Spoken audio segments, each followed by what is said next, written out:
Hello everyone. HD engineering मंत्रा YouTube channel पर आप सभी का स्वागत है। आज हमारे साथ एसएससी जेई 2024 के टॉपर लक्की रिजवानी जी जुड़े हुए हैं। लक्की की सिविल में 188 रैंक आई है और इन्हें सीपीडब्ल्यूडी डिपार्टमेंट मिला है। हम लक्की जी से ये जानेंगे इन्होंने अपनी प्रिपरेशन को कैसे किया, किस के जीएस की तैयारी इन्होंने कैसे करी, इनको अपनी प्रिपरेशन के दौरान किन कठिनाइयों का सामना करना पड़ा और स्टूडेंट के लिए इनकी क्या एडवाइस रहेगी। काफ़ी इंटरेस्टिंग ये वीडियो रहने वाली है, आपको इससे काफ़ी कुछ सीखने को मिलेगा। तो आप वीडियो को ध्यान से कंप्लीट देखना। तो सबसे पहले लक्की जी, आपका बहुत बहुत वेलकम और बहुत बहुत कॉन्ग्रेचुलेसन आपको एसएससी जेई 2024 में इतनी अच्छी रैंक के साथ सिलेक्शन लेने के लिए। Thank you sir, thank you. Lucky ji, आप अपने बारे में बताइए और अपनी एजुकेशन के बारे में बताइए। सर मैंने बीटेक, जैसे मैं कोटा से रहने वाला हूँ, तो मैंने बीटेक वहीं से कंप्लीट की है, आरटीयू से। 23 में मेरी बीटेक कंप्लीट होती है। देन उसके बाद मैंने 23 में फर्स्ट अटेम्प्ट दिया था एसएससी का, और ये मेरा एसएससी का सेकंड अटेम्प्ट था 24 वाला। तो इसमें मेरा प्री में भी हुआ एंड मेंस में भी हुआ, and then CPWD department allot हुआ है मुझे। और साथ ही मेरी कैटेगरी रैंक 16 है, और सिविल में ओवरऑल रैंक अगर देखें तो 188 है। बहुत बढ़िया भाई। अच्छा, जब आपने अपना नाम सिलेक्शन लिस्ट के अंदर देखा तो कैसा लगा आपको और आपने सेलिब्रेशन कैसे किया? एक्चुअली सर, जैसे हमारा नवंबर में एग्जाम हुआ था, तो उसके बाद टेंटेटिव आंसर की आई थी, तो उसमें काफी ऐसा था कि कुछ क्वेश्चंस थे जिसपे ऑब्जेक्शन लगे थे। तो ऐसा लग रहा था कि हाँ, हो भी सकता है, नहीं भी हो सकता। तो उसके बाद मैंने दूसरे एग्जाम की प्रिपरेशन चालू कर दी थी। तो फिर जैसे ही अभी रिजल्ट आया, उसी दिन मैं लाइब्रेरी में ही था। लाइब्रेरी जाता हूँ मैं पढ़ने के लिए, तो वहीं बैठा था और वहीं रिजल्ट आया। तो दिन पहले तो मैंने देखा टेलीग्राम ग्रुप पे ही, जैसे तो वहां पे मैंने देखा पीडीएफ में अपना नाम। फिर मैंने देखा कि टेलीग्राम में कभी कभी क्या है, स्कैम होता है कि फेक रिजल्ट भी दे देते हैं। फिर मैंने साइट पे जाके देखा। फिर वहां पर नाम था उसमें, दो तीन बार चेक किया, अच्छे से कंफर्म किया। फिर मम्मी को कॉल किया, देन फिर और भी फैमिली मेंबर्स को सबको बताया, दीदी भैया को। फिर देन घर गया, सबको बताया। देन सब खुश थे, काफी रिलेटिव्स भी काफी खुश थे, और जो फ्रेंड्स थे वो भी। बिल्कुल भाई, वो फीलिंग ही बिल्कुल अलग ही होती है जब आपका फाइनल लिस्ट के अंदर नाम आता है, और जो खुशी होती है उसको शब्दों में बयां करना थोड़ा मुश्किल होता है। अच्छा, आप अपना प्री और मेंस का स्कोर बता सकते हैं? मेंस का तो खैर अभी आया नहीं है, तो अंदाजन आप बता दीजिए। हाँ सर, प्री में मेरे 139 थे, आफ्टर नॉर्मलाइज होके वो 139 हुए थे। अगर इसमें देखूं मैं, अगर तो जैसे टेक टेक पोर्शन था, उसमें मेरे 65 थे, एंड रीजनिंग में 45 थे, एंड जीके में 26 मार्क्स थे। और देन पहले उसके मेंस का देखें तो टेंटेटिव से तो मेरे 220 करीब थे, तो ओवरऑल 360 थे। देन उसके बाद मेरे मार्क्स जो बड़े होंगे, यानी कि 393 प्लस ही होंगे मार्क्स। हाँ, ये तो है, जब इतनी अच्छी रैंक है तो कट ऑफ से तो थोड़े ज़्यादा ही होंगे, शायद 400 प्लस सी मार्क्स होंगे आपके जो फाइनल आंसर की हाँ के हिसाब से बने होंगे। हाँ, वो सर अभी आया नहीं है, तो तभी पता चल पाएगा। अच्छा, एक चीज़ बताइए, आपने एसएससी जेई की तैयारी करने के बारे में कब सबसे पहले बार सोचा? सर जैसे 23 में मेरे बीटेक कंप्लीट होती है, तो फिर उसके बाद देन मैं लग गया था कि मेरे को अभी मेरा लास्ट सेम ही चल रहा था। तो तभी मैंने प्रिपरेशन कंटिन्यू कर ली थी अपनी, जैसे यूट्यूब से और कहीं ऑनलाइन थोड़ा बहुत देख लिया, नोट्स वगैरह प्रिपेयर करने लग गया था। तो तब से ही मेरा ध्यान था कि हाँ, इसमें जेई में करना है, क्योंकि थोड़ा सा जैसे फ्रेंड्स वगैरह थे जो पहले वो लग गए थे, तो उनको देख के लगता था कि हाँ, इन्होंने किया है। उनको मैं कॉलेज में एक्चुअली पढ़ाता था, उनका सपोर्ट भी करता था, तो उनकी लग गई थी, तो मैंने सोचा फिर मैं भी करके देखता हूँ। तो देन उनकी राजस्थान जेईई में लगी थी, तो देन फिर मैंने सोचा मैं इसमें एसएससी में करके देखता हूँ। तो देन फर्स्ट अटेम्प्ट में नहीं हुआ, बट सेकंड अटेम्प्ट में कर लिया। अच्छा, कॉलेज के बाद आपका डायरेक्ट एसएससी जेई का ही प्लान था? आपने प्राइवेट जॉब के लिए ट्राई नहीं किया क्या, प्लेसमेंट वगैरह के थ्रू? प्राइवेट सर, मैंने अगर देखें तो 29 में डिप्लोमा भी किया था। तो देन उसके बाद मैंने प्राइवेट जॉब, मेरा प्लेसमेंट हुआ था, गवर्नमेंट कॉलेज था हमारा, तो वहाँ से मेरी अच्छी कंपनी में वहाँ से प्लेसमेंट हुआ था। देन पर मैंने वहाँ पे थोड़ा टाइम किया, देन वहाँ से फिर छोड़ दिया क्योंकि वो रहता है आपको हेक्टिक हो जाती है थोड़ी प्राइवेट जॉब। तो फिर मेरा टीचिंग में थोड़ा इंटरेस्ट था तो मैंने 2 साल करीब टीचिंग की है। काफ़ी अच्छे इंस्टीट्यूट में ही पढ़ाया हूँ अभी ऑनलाइन में। तो देन मैं पहले यही कर रहा था, लग रहा था कि हाँ, इसमें जाना है। बट फिर थोड़ा मैंने किसी फ्रेंड्स वगैरह को देखा कि ये लग रहे हैं तो फिर मैंने अपना मन बदला। फिर वहाँ से मैंने उनको जॉब छोड़ भी दी, फिर मैंने कंटिन्यूअसली 2 साल प्रिपरेशन ही की। यानी टीचिंग लाइन में भी आप बच्चों को पढ़ाते थे और साथ में प्राइवेट जॉब भी आपने करी हुई है, तो प्रैक्टिकल नॉलेज तो है आपको। हाँ सर, मैंने जैसे कॉलेज में जैसे होते हैं उनमें भी एज़ ए फैकल्टी काम किया हुआ था। ठीक भाई। तो जो स्टूडेंट देख रहे हैं, तो मैं भी बच्चों को वैसे कहता हूँ कि भाई एक बार तो आपको काम करके देखना चाहिए। बहुत सारे बच्चे क्या होते हैं, 3-4 साल से तैयारी करने लग रहे हैं और उनको बिल्कुल भी एक्सपीरियंस नहीं होता। तो वैसे आप इंजीनियर थोड़ा बहुत भाई एक्सपीरियंस के लिए 2-3 महीने काम करके छोड़ दो। तो मेरा भी बच्चों को सलाह रहती है भाई एक बार तो आपको कम से कम काम करके देखना चाहिए, अगर आप कंपटीशन एग्जाम की तैयारी करने लग रहे हो तो। अच्छा, एक चीज़ बताइए, आप आपने अपनी तैयारी कहाँ से करी? किन-किन रिसोर्स को और किन-किन बुक्स को आपने फ़ॉलो किया? ऐसे तो सर मैंने जैसे देखें तो यूट्यूब सेशन से काफ़ी और कई कोचिंग है ऑनलाइन जो होते हैं तो उनसे ही मैंने प्रिपेयर किया है और कहीं न कहीं यानी कि मैंने कई सारे सोर्स फ़ॉलो किए हैं, एक तो बताना मुश्किल है। तो मैंने क जैसे ध्यानपाल सर हैं, तो उनके नोट्स भी पढ़े हुए हैं, इंजीनियर्स अकेडमी है, तो उनके नोट्स भी पढ़े हुए हैं और भी कई सारे सोर्स है, यूट्यूब सेशन भी है, तो सबसे मैंने नोट्स प्रिपेयर कर लिए थे अपने, फिर अच्छी तरीके से मैंने उसी तरीके से उनको ही रिवाइज़ किया बार-बार, तो इस तरीके से मेरा सोर्स था। मतलब आपने कोई कोचिंग वगैरह नहीं ली हुई थी भई, पैसे दे के जो कोचिंग लेते हैं, डायरेक्ट जो फ्री में अवेलेबल रिसोर्स है वहीं से आपने पढ़ाई करी है पूरी? हाँ सर, मेनली तो वही था। तो मतलब जो आप बता रहे हो एक ही रिसोर्स को बार-बार करते रहना, तो टेक्निकल में सबसे ज़्यादा किसको फ़ॉलो किया आपने? टेक्निकल में अगर देखें सर तो जैसे वो इंजीनियर्स अकेडमी पे भी हैं काफ़ी सारे लेक्चर और ध्यानपाल सर के नोट्स काफ़ी अच्छे थे, तो मैंने उनको ज़्यादा फ़ॉलो किया था। अच्छा, आप उनके पास उनके नोट्स थे तो उनको आप पढ़ते रहते थे? हाँ सर, उनसे मैंने अपने शॉर्ट नोट्स भी प्रिपेयर किए थे, फुल नोट्स भी, तो मैं उनको ही रिवाइज़ किया करता था। अच्छा, और जो इंजीनियर्स अकेडमी के बता रहे हो उनसे आपने यूट्यूब से वीडियो देख ली उनकी? हाँ, यूट्यूब पे देखा था उनका कुछ पेड कोर्स था, उससे भी मैंने देखा था। यानी पेड कोर्स लिया हुआ था उनका? हाँ सर, उससे भी मैंने जहाँ से मेरे को लगता था नोट्स बन सकते हैं, तो वहाँ से मैं प्रिपेयर कर लेता था। और भी कई सारे सोर्स हैं, हुँ। उनको भी फ़ॉलो किया है। जैसे एक राजस्थान में कोचिंग है डीटीसी करके, उनकी भी बुक्स मैंने काफ़ी लेखमानी सर है, उनको भी मैं थैंक यू बोलूँगा। उनकी बुक्स भी मैंने पढ़ी है।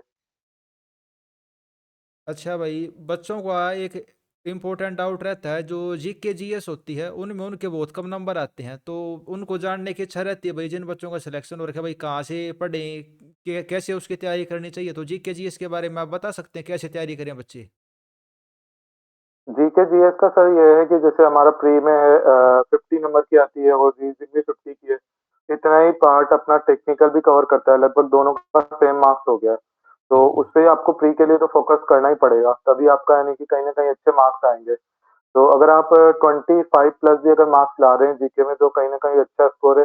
पहले मेरा 23 में कम था, 20 तक ही था। फिर मैंने धीरे-धीरे उसको इम्प्रूव किया, फिर मेरे 24 में लगभग 26 मार्क्स आए।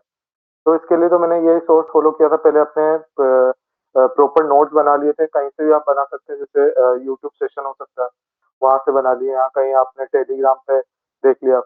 तो वहाँ से आपने प्रिपेयर कर लिए नोट्स देन उसके बाद आप उसको रिवाइज़ कीजिए तो इतना सफिशिएंट है।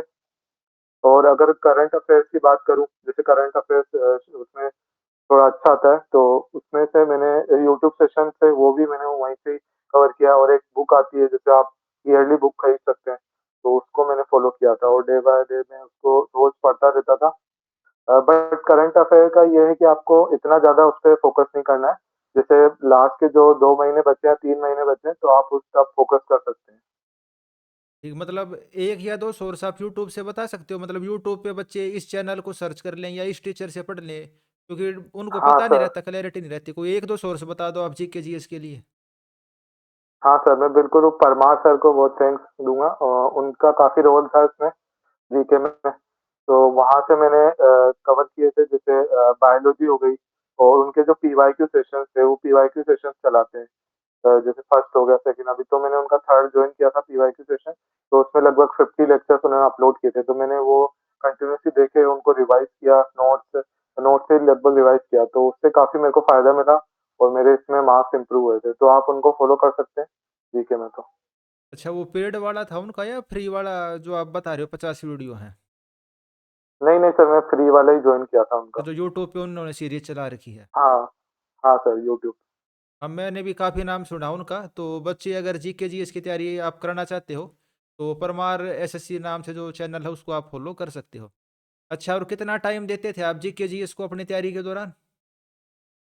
सर जैसे मेरा डेली रूटीन था कि पहले मैं 9 बजे लाइब्रेरी चला जाता था सुबह, और लगभग 10 बजे तक रात को पढ़ता था, तो सुबह सुबह जाके मैं लगभग पहले करंट अफेयर्स पढ़ता था, अ, लगभग दो एक घंटा करीब, कोई यूट्यूब सेशन हो गया और बुक हो गई, उसको रिवाइज कर लिया। देन फिर उसके बाद जीके हो गई, जैसे आपकी जो नोट्स है आपके पास, उसको रिवाइज कर लिया, तो लगभग 2-3 घंटे में इतना सफिशिएंट हो जाता था जीके का, लगभग जैसे 9 से 12 बजे तक। इसमें रीजनिंग भी कवर हो जाती थी, जैसे रीजनिंग का मॉक दिया, या आपने कुछ यूट्यूब सेशन देख लिए, उसमें आपकी प्रैक्टिस हो गई। रीजनिंग का एक सर है, उनका नाम ध्यान नहीं आ रहा, बट वो अच्छा है, उनपे उनके मैंने काफी सेशंस लिए थे, वहां से प्रैक्टिस की थी, तो रीजनिंग का स्कोर मेरा धीरे-धीरे ऐसे ही बढ़ा था। हाँ, नाम उनका है बलराम सर, बलराम रीजनिंग के नाम से चैनल है, आप उनको फॉलो भी कर सकते हैं। काफ़ी अच्छा है, उन्होंने पीवाईक्यू भी करवाए हुए हैं और शॉर्ट ट्रिक्स भी बताई हुई है, तो उससे मेरे काफ़ी मार्क्स इम्प्रूव हुए रीजनिंग में। ठीक भाई। तो काफ़ी इम्पोर्टेंट चीज़ें बताई आपने बच्चों के लिए जीके जीएस की तैयारी वे कैसे कर सकते। अच्छा, टेस्ट सीरीज़ का आपकी तैयारी के अंदर क्या रोल था? और भाई आप टेस्ट सीरीज़ या मॉक टेस्ट आपने कहाँ से लगाए? सर जैसे मैंने आपका सेशन देखा था एक अड्डा पे, जैसे आपका जो इंटरव्यू हुआ था, तो मैंने वहीं से काफ़ी चीज़ें सीखी थी कि टेस्ट देने तो हैं, बट अननेसेसरी ज़्यादा टेस्ट नहीं देने। जो आपको सफिशिएंट है उतने ही टेस्ट देने हैं। तो मैंने जितने सफिशिएंट टेस्ट थे, जैसे टेक्स्ट बुक को मेरे जितने मॉक थे वहाँ पर फुल लेंथ वाले, वो मैंने पूरे दिए थे। उसके अलावा एक टेस्ट सीरीज़ मैंने फिज़िक्स वाला की ली थी, तो वो मैंने वहाँ पर दी थी। इससे ज़्यादा मैंने अननेसेसरी टेस्ट नहीं लगाए, और जो टेस्ट देता था मैं उसका प्रॉपर एनालिसिस करता था, कहाँ पे गलती हुई, जो गलती हुई उसको नोट कर लिया। तो इस तरीके से यानी कि आप टेस्ट दे सकते हैं, बट अपना रिवीजन पे ज़्यादा फोकस करें। जैसे मैंने आपके वीडियो में देखा था, आपने रिवीजन पे ज़्यादा बोला था कि रिवीजन ज़्यादा कीजिए, तो मैंने वही स्ट्रेटेजी फॉलो की थी, ज़्यादा से ज़्यादा मल्टीपल टाइम रिवीजन करना है।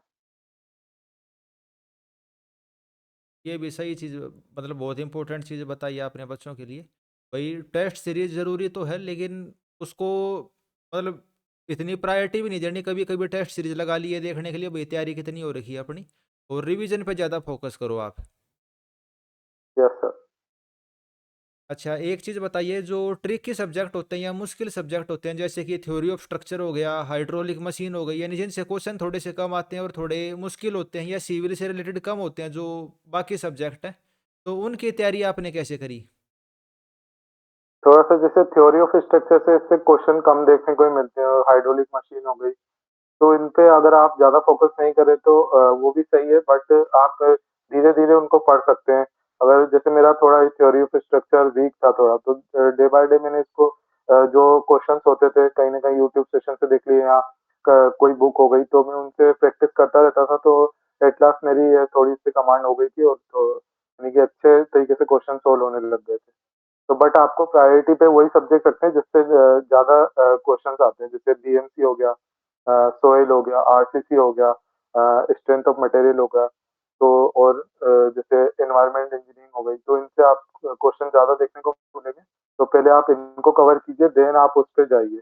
अगर आपका ये हो जाता है तभी आप उस पे जाइए। बिल्कुल सही कहा भाई। जो सबसे स्कोरिंग सब्जेक्ट है, जिनसे ज़्यादा क्वेश्चन आते हैं, सबसे ज़्यादा तैयारी उन्हीं की करनी है। और जिससे क्वेश्चन नहीं आते भाई देख लेना, बच्चों को पता चल जाता है। जैसे थ्योरी ऑफ स्ट्रक्चर से पिछले 3-4 साल से कोई क्वेश्चन नहीं आ रहा। हाइड्रोलिक मशीन से तो थोड़े बहुत अब आने शुरू हो गए हैं, थोड़े ज़्यादा क्वेश्चन। तो उसी हिसाब से भी अपनी तैयारी को कर सकते हैं भाई। जहाँ से क्वेश्चन ज़्यादा आते हैं तो उस वाले सब्जेक्ट की अपनी ज़्यादा तैयारी करो।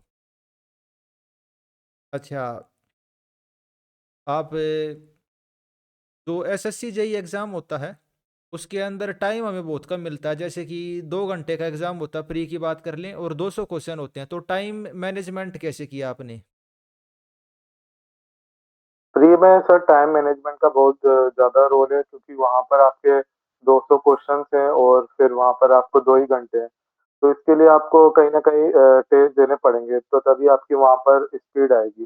तो यहीं पे ही है कि आपको इतने टेस्ट लगाने हैं कि आपकी स्पीड सही हो जाए और आपकी एक्यूरेसी भी सही हो जाए। तो इसीलिए मैंने जो टेक्स्ट बुक के टेस्ट है वो पूरे दिए थे, उनके लाइव जो टेस्ट आते हैं वो भी मैंने सारे लाइव टेस्ट अटेंड किए थे। तो इस तरीके से मेरी वहाँ से स्पीड थोड़ी बढ़ गई थी।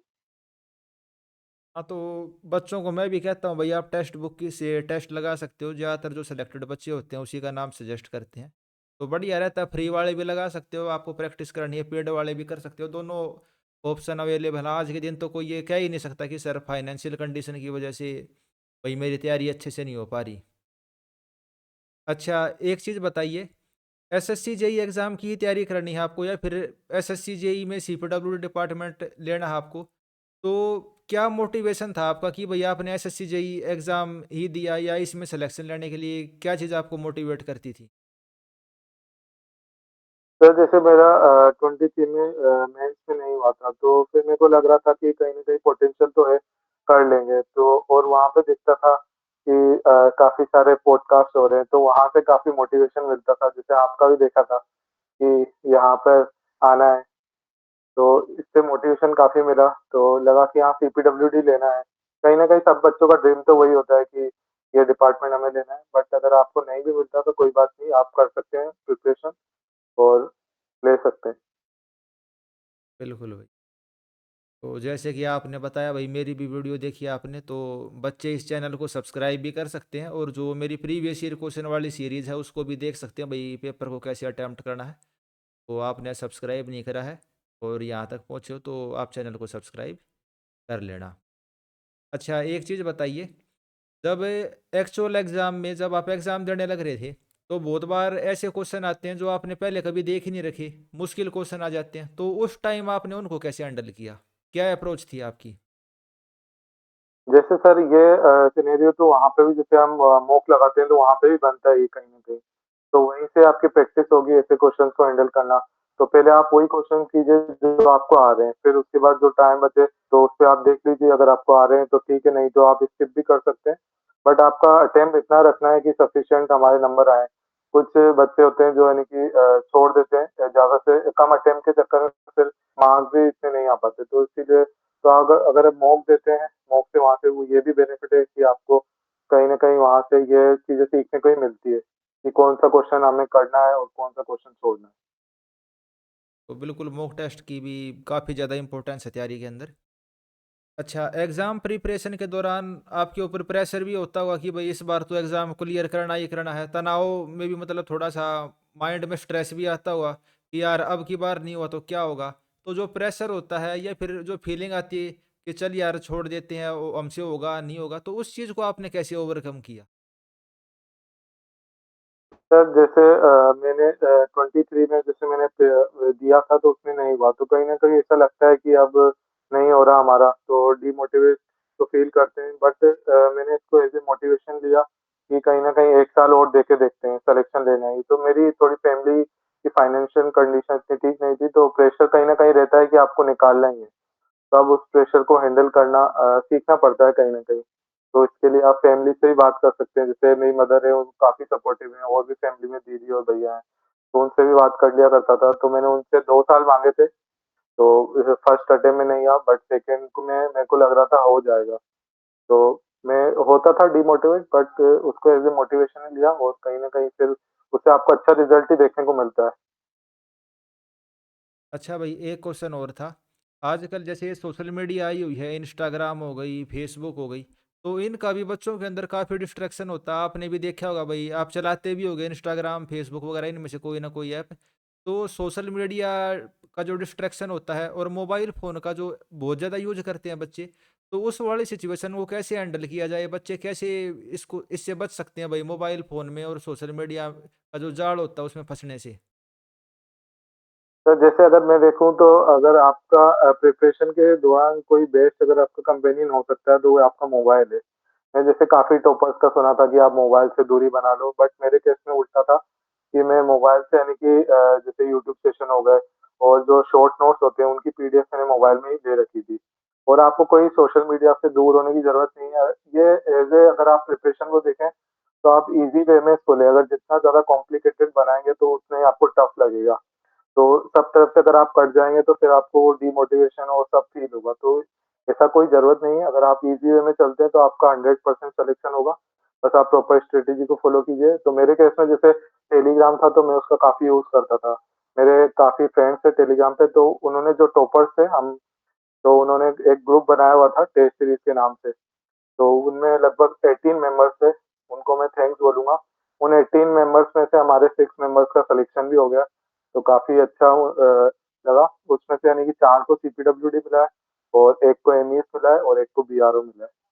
तो उनसे मैं बातचीत कर लिया करता था और वो वहाँ पे कंटेंट भी देते थे और उनसे यानी कि डाउट डिस्कशन हो गया। उनको कुछ नहीं आ रहा मैंने बता दिया, मेरे को कुछ नहीं आ रहा तो उन्होंने बता दिया। तो काफ़ी वो हेल्पफुल थे मेरी प्रिपरेशन में। तो उनको मैं वन्स अगेन थैंक यू बोलूँगा। तो बहुत सही चीज़ बताई आपने बच्चों को भाई, फ़ोन का आपको यूज़ तो करना है लेकिन उसको पॉजिटिव वे में करना है। जैसे आप टेलीग्राम का यूज़ कर सकते हो, यूट्यूब पे जो टीचिंग वाले चैनल है उनको सब्सक्राइब करके रख सकते हो। तो फ़ोन का आपको पॉजिटिव वे में सही तरीके से यूज़ करना है। अपने लाइक माइंडेड भाई जिनका टारगेट एसएससी जेई को क्लियर करना है, ऐसे बच्चों के साथ आप जुड़ के अपना ग्रुप बना सकते हो। टेस्ट सीरीज वगैरह क्विज वगैरह भी दे सकते हो। उस ग्रुप में सर अभी भी यानी कि जो बाकी मेंबर्स रह गए हैं, बट सारे ही ब्रिलियंट हैं, कहीं न कहीं उनका हो जाएगा। तो मेरी तरफ से उन सब सभी को बेस्ट ऑफ लक देना भाई आप कि अगली बार उनका इंटरव्यू लो, उनका भी सिलेक्शन हो बढ़िया रैंक के साथ। जी सर, बिल्कुल। अच्छा, एक चीज़ पूछनी थी आपसे। आपने एसएससी जेई 2023 दिया, उसमें आप बता रहे हो आपका सिलेक्शन नहीं हुआ। फिर आपने एसएससी जेई 2024 दिया, उसमें आपका बढ़िया रैंक के साथ सिलेक्शन हुआ।